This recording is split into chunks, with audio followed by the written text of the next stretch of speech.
beginning. Have you ever heard those words before? Yeah, in the beginning, right? In the beginning, before form, before planets, before people, before anything, was the life principle, spirit, source, essence, presence, out of which all was created and continues to be created.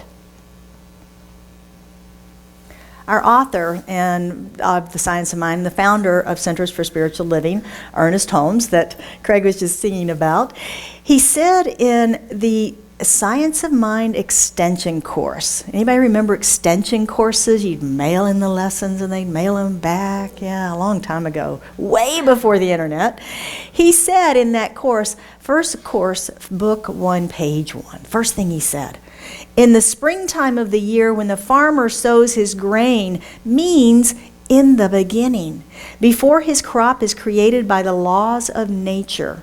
In the beginning, then, means any springtime of causation before any particular object is created. So in the beginning of anything that we do, we're beginning a project. We're in the fertile field. It's not yet created, correct? We're beginning. So in the beginning of anything is the beginning of that creative process. There is nothing there yet. We're starting new. We're starting fresh. We're planting the seeds. So it is January, and it is a new decade, as we said, and we're beginning in the beginning. And that's probably a good place to start. In our Science of Mind centers, many of them around the world, it has traditionally been January is back to basics. It's a time when we go back to the basic principles and practices that we teach in the Science of Mind and reground ourselves, if you will, in the teaching, really setting that foundation for our year ahead. It is the newness that we tap into at this time of year. And I always like going back to the Science of Mind text, particularly these beginning chapters, because they are the foundational piece of it. And it is, it's always surprising to me, not so much now as it used to be, but it still is surprising to open it up and find so much new stuff in there. It's like it just recreates itself every year. Now, of course, I've come to realize that it's me that is being recreated every year, and the material sounds new. As I'm reading through it this week and I'm coming across passages that are so familiar, even some of the cliches that we might use around here, I find other words and sentences and language in there that is resonating deeply with me in different ways. So it's a very special thing about the Science of Mind textbook. I know it looks intimidating and the prose can be a little daunting, but as you get used to it, it does really truly become quite a work of art. Ernest Holmes said to a longtime friend of his, Rev George Bindall, near the end of Ernest's life, they were talking about the teaching of the Science of Mind, and he said, George, when you think you know it all, you really don't know anything. And that kind of sums it up, doesn't it? And I don't know about you, but I did, and I know many of us have gone through what I call spiritual superiority, where we're probably somewhat new in the teaching and we're seeing those first green sprouts of creativity and manifestation start popping up in our lives. Oh my gosh, I've got this. I know how to do this. I know all about the Science of Mind. And we have to proselytize, is that the word? We tell everyone about it. Not recognizing that those green shoots really need to become those really tall stalks. And then there's the harvest and the gathering and the processing. And then there's the planting anew and preparing the field and so forth again. But this idea of spiritual superiority reminds me of the 4 stages of spiritual awakening. Reverend Dr. Michael Beckwith, who founded the Agape Center in California, you've probably heard of him, heard his name. He came up with these 4 stages, and they've now become known. Another author picked them up and did some different work with them and calls them the 4 kingdoms of consciousness. And these are not static places. I'm in Kingdom 1, I grow into Kingdom 2, and I live there, and then I grow into 3 and 4, and I stay there. That would be lovely, but it's not exactly how it works. These are really places that we exist in consciousness at different times. Perhaps in the same few moments of our life. We can move around within all of those. And this month, with our Getting Grounded, we're going to explore each one of these areas of consciousness, which generally are, life is done to me. I'm a victim, I have no choice. Life is done by me. I know how to use this creative process. It's done by me. Or life is done through me. Life is done through me. And finally, life is as me. As me.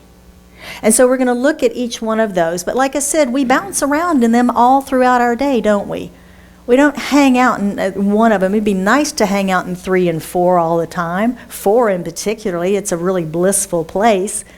But we don't. We don't. So today we're going to be looking at Kingdom 1. Starting out week 1 of the new year, Kingdom 1 of consciousness. What is it? To me. Life is done to me. This is the belief that there's a capricious God out there. Maybe it's a human-like personality. Maybe it's an angry God. Maybe it's a punishing God. Something outside of ourselves. Perhaps the guy in the sky with the long white beard sits on a throne. Anybody ever have that vision? You know, that's the one I was raised with, right? That's the one I was raised with. It controls our life, it controls our destiny, it controls our joy. We're just at its mercy, almost as if we're puppets. Well, if you've been around this teaching for a while, you probably let go of that idea somewhat, right? You probably let go of that idea and begun to realize that Spirit lives within us, is a part of us, that we're in, through, and as it. But as I said, we might bounce in and out of this thing a little bit, right? We might bounce in and out of this. I remember the very first Sunday that I stepped into a New Thought church, and the minister's doing the prayer. And it was a beautiful prayer. God is all there is, and the Spirit, and essence, and source, and love, and peace, and all of that. It's like, yeah, this is good. And then she said, and I am that which it is. And my eyes flew open. I looked at the ceiling, fully expecting it to fall in on my head. Because the teaching that I had been raised in said that was blasphemous and that you did not say that. You did not say that. And it took me a while to begin to move out of that belief system and to even accept that I was worthy of God living within me. And to begin to grow through that. But what about now? 20 years later, after a lot of study of the science of mind, a practitioner, going through practitioner training and licensing, going through ministerial school for 3.5 years, getting a Master of Consciousness degree, having Rev before my name and a license behind it. Do I ever fall into victim consciousness? Absolutely. Absolutely. I can hear myself sometimes ask the question, why would God let that happen to me? Right? We can all fall into that, depending on what life is presenting us with. But the good news is the longer we're in the practice, the faster we can move from Kingdom 1 to 2, 3, and 4. So what does science of mind teach us about God?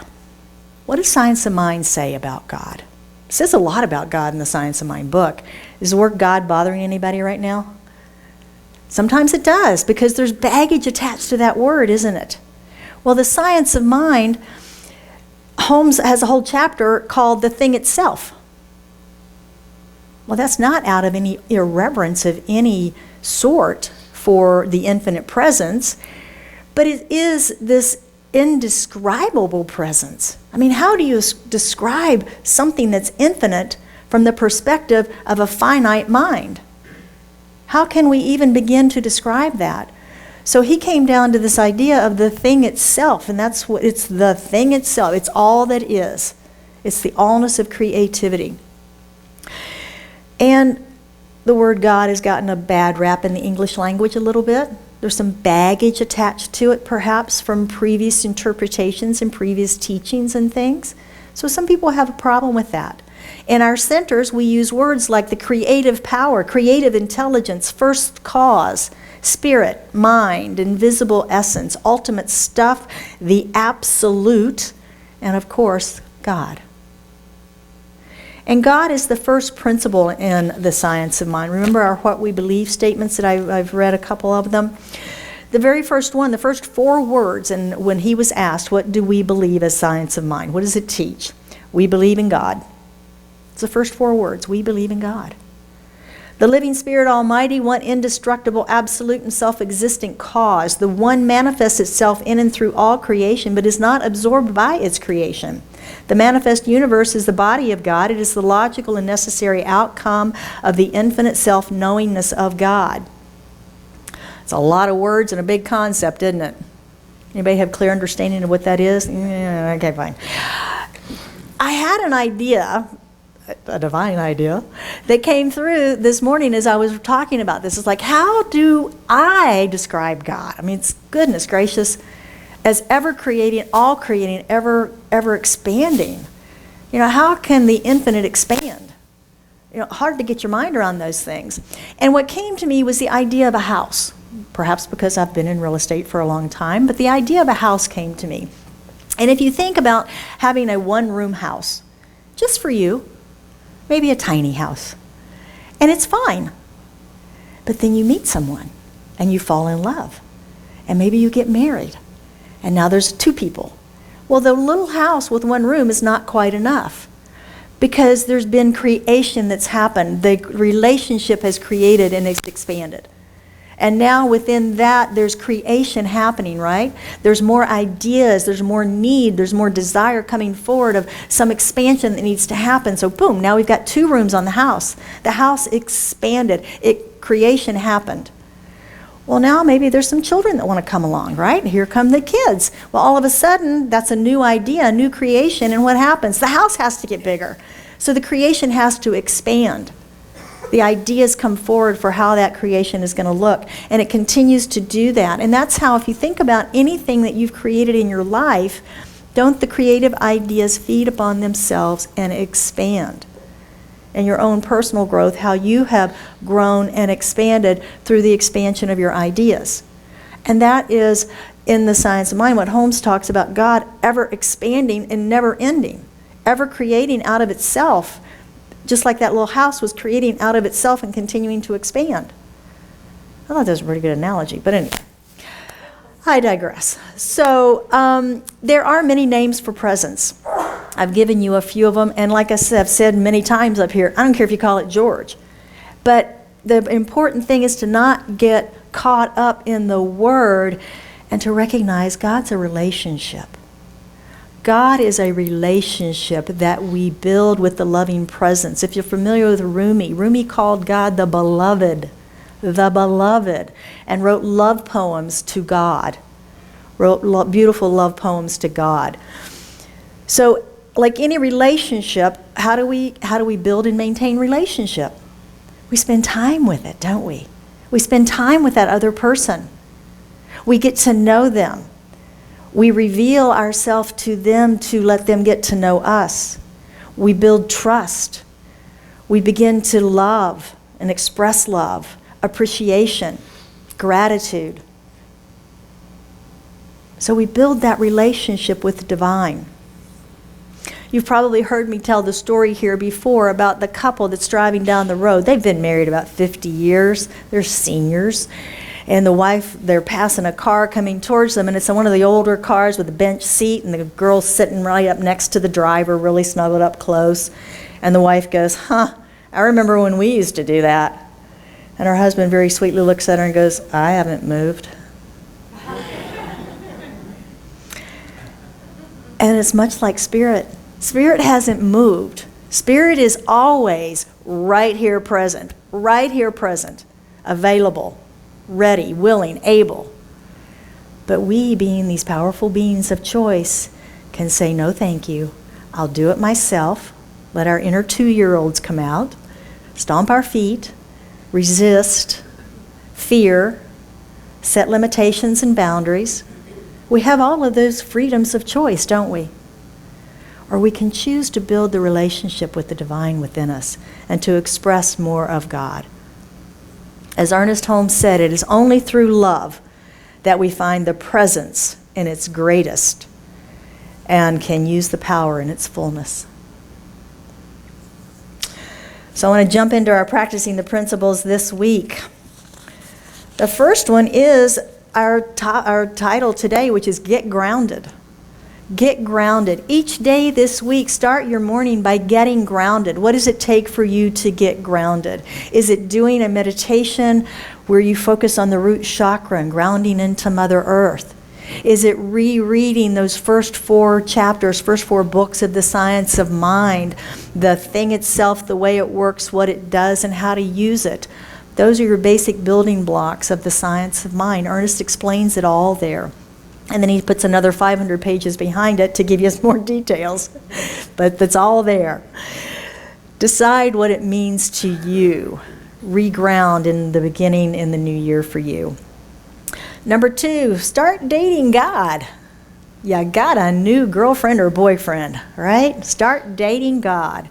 If you're going to build a strong relationship with another human, you do the work. You spend time with them. You speak to them throughout the day. You say good morning. You say good night. You offer appreciation and gratitude. It's your new relationship for 2020. Anybody that was wanting to manifest that, there you go. It's your new relationship for 2020. What do you want to know? What are your dreams? Spend some time getting to know your God. Number 3, catch yourself thinking. How many times do we talk about this? But it is an absolute basic idea of this teaching. Pay attention to your thoughts, emotions, and your reactions this week. 1 day, 1 hour. And just notice what you're thinking. Notice when you are in Kingdom 1 thinking. I'm feeling like a victim, blaming someone else, feeling lack, separation, powerlessness. When you're feeling those things, you're in Kingdom 1 consciousness, Kingdom 1 spiritual awareness. I'm going to recommend that when you catch yourself thinking those thoughts, you simply notice, pause, and pray. Or say an affirmation and bring yourself back to being grounded in spirit once again. That goes right back to Ernest, and change your thinking, change your life. But we have to know what we're thinking first before we can change it. So I invite you to try these 3 practices this week and see how your heart expands. See how your life expands. And talking about expansion, it's time now that we're going to move into our sacred burning bowl ceremony. And we're going to make room for some newness. You ready for some newness in the new year and new decade? As I asked in the very beginning, is there anything that you just don't want to drag into 2020, drag into that new decade, ready to leave it behind, ready to let it go, ready to forgive, release, or maybe you're just done with it. Maybe it's something that you're done with the experience. It's time to let it go and move on. Whatever that might be, we're going to do the burning bowl ceremony and have a time to release and make room for more good. So this is an ancient ritual that has been designed as a rite of passage, a release from what was. If you think about, I think back in centuries ago, young men would move from childhood to adulthood through the cleansing of fire, through a burning ceremony, a burning bowl of some sort. And it uses this purifying air element of fire and letting go and surrendering to whatever is no longer serving us in our forward progression in life. Because we're always evolving, right? We're always moving forward. You can release a belief. You can release an event. You can release a condition, a relationship, or an unfulfilled dream. Anything that no longer serves your highest good. You have grown from where you were this time last year. Would you agree? You have evolved. And anything that is not serving this new you, this who you are today, you can let go of. You can let go of. Making space for spirit to show up and grow in your life. So I want you to take just a few moments Let's start with a breath. Take a breath. Let that out.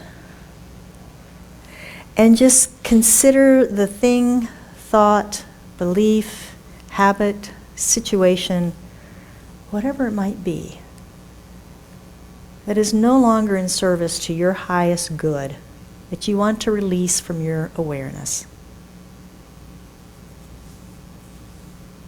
Release from your life. With our affirmation, join me. I release what no longer supports my journey to make room for the desires of my heart. And so it is.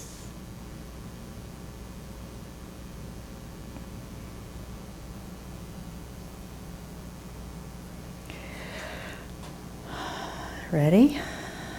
Ready to let go? Yes. Anybody have a change of mind? Change of heart? Okay.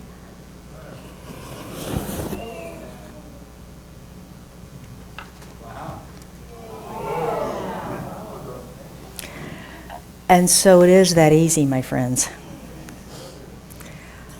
All right. Another breath. Feel lighter?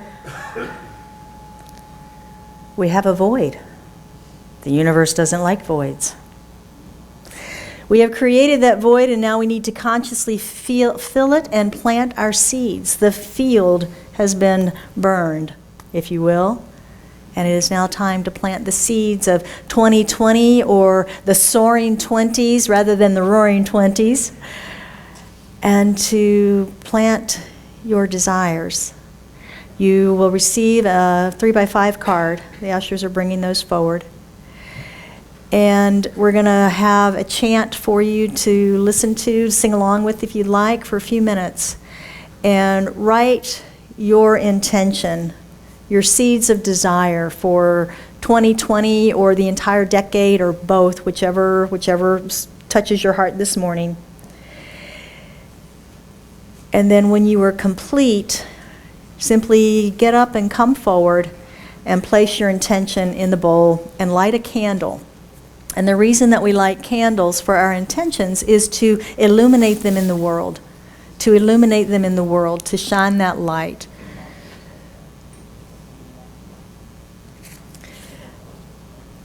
You can, a couple of things that are pointers for you in this is you can say 2020 or the 20s will be good if, oh, sorry, James. I'm improvising this morning. I don't have a little candle. There you go. 2020 will be a good year if or when this happens. Or 2020 was a great year because this happened. Those can maybe be seed questions for you to think of what that intention is. Write it affirmatively, as if it were already so. Please join me in an affirmative prayer.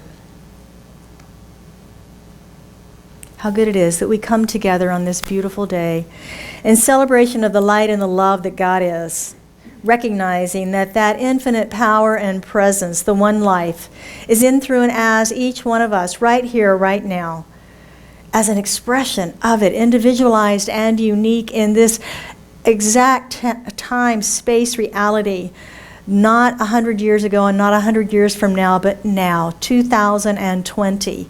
We are here for important work. We have come together on this planet at this time, in this room, to be together this day for the fuller expression of life through us and as us, releasing any self-imposed boundaries, releasing any fear, releasing anything that no longer serves us, as we saw that go up in flame earlier. It is gone. It is gone.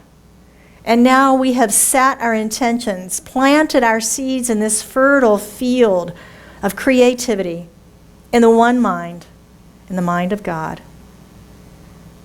We have illuminated their paths with these beautiful candles, knowing that all of these ideas, these inspirations have come from the divine, have come from God.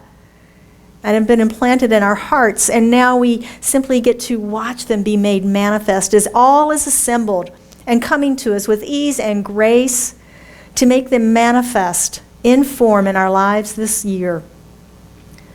Whether that's love, peace, health, success, prosperity, more kindness, whatever it might be. I know, claim, and accept that for each of us here this day. Whatever that intention is, I accept it in form. And how grateful I am for this manifestation, for this creative process that we share in. As I just release this into that activity of mind, the action of the law, knowing that it is already done, we affirm this together by saying, and so it is.